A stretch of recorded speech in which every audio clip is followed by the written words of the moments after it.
kamu yang memilih aku, tetapi akulah yang memilih kamu. Dan aku telah menetapkan kamu, supaya kamu pergi dan menghasilkan buah, dan buahmu itu tetap, supaya apa yang kamu minta kepada Bapa dalam namaku, diberikannya kepadamu.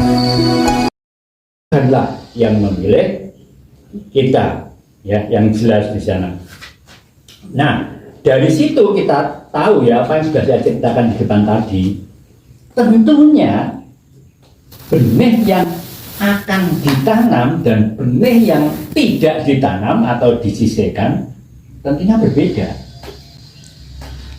Saya nggak usah menanyakan, ini yang jelas kalau petani sangat mengerti sekali.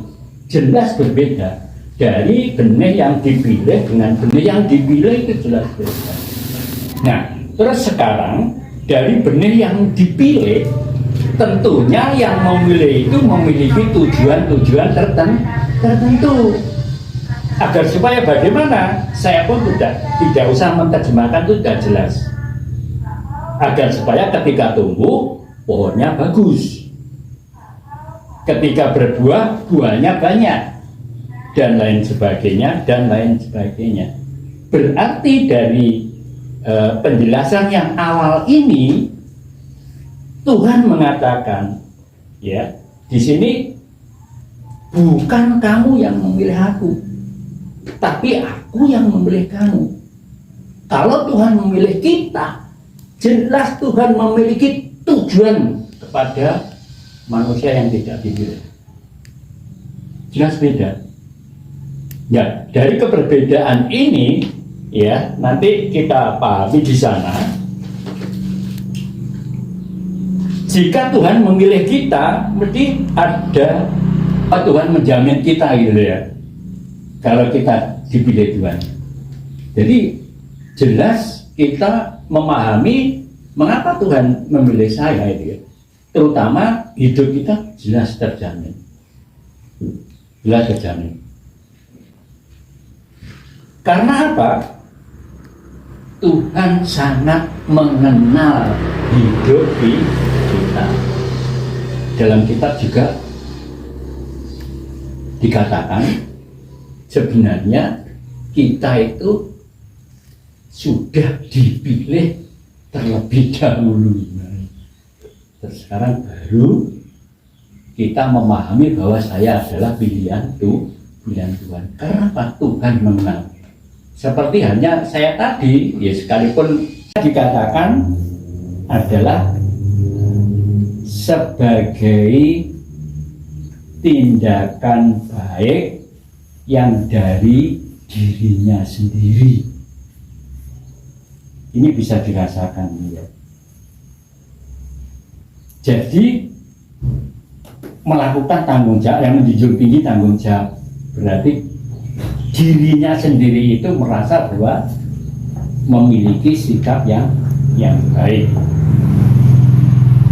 Itu artinya dirinya mampu memposisikan sebagai pribadi yang baik. Jadi kalau kita menjunjung tinggi tanggung jawab sebagai umat pilihan Tuhan, berarti, ya, kita bisa merasakan bahwa saya sebagai orang yang baik dan dapat memposisikan dirinya sebagai pribadi yang baik. Yang pada akhirnya, mari kita lihat pada Matius 25 ayat 21. Maka kata tuannya itu kepadanya, baik sekali perbuatanmu itu, saya hambaku yang baik dan setia. Engkau telah setia dalam perkara kecil, aku akan memberikan kepadamu tanggung jawab yang dalam perkara yang besar. Masuklah dan turunlah dalam perpagian Tuhanmu. Tentunya Tuhan memiliki tujuan tertentu terhadap kita. Di samping itu atau di balik itu, Tuhan memberikan tanggung jawab terhadap kita. Jikalau kita melakukan tanggung jawab dengan baik di hadapan Tuhan, saya yakin Tuhan akan memberikan ya upah yang banyak karena kita sudah diberi kewenangan yang lebih besar. Jadi itu. Nah, beberapa hal yang bisa saya sampaikan, masih ada kelanjutannya ya. Jikalau kita sudah mempertanggungjawabkan diri ya, berarti kalau saya boleh menggambarkan tanggung jawab itu sama dengan melakukan ketaatan ya.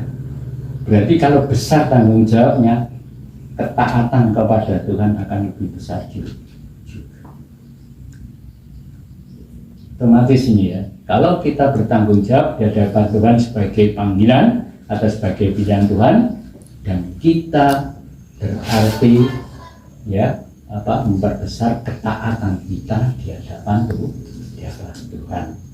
Nah, kalau sudah seperti itu ya, kalau kita sudah memposisikan bahwa saya sebagai orang baik, jangan lupa ya untuk menyampaikan kebaikan itu kepada orang lain agar supaya ya banyak orang yang mengenal Tuhan, menerima Tuhan sebagai juru selamat ya, dan banyak orang yang diberkati, banyak orang yang diangkat menjadi anak-anak.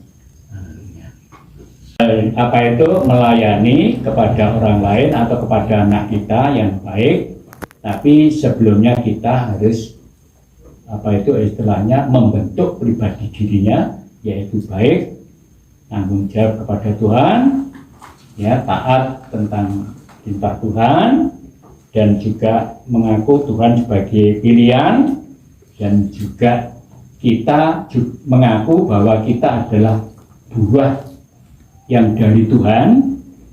Nah, pada saat kita diakui oleh Tuhan sebagai buah, mari kita keluar untuk berbuah sebagaimana kita melakukan hal-hal yang tanggung jawab di hadapan Tuhan.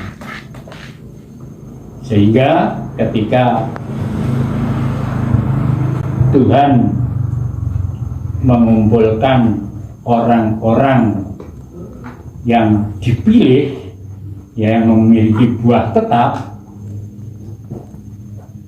pada akhir zaman atau pada kedatangan Tuhan yang kedua kali, kita pun juga ikut terpilih di dalamnya, sehingga telah menyatu dengan Tuhan, bersama dengan Tuhan di dalam kerajaan.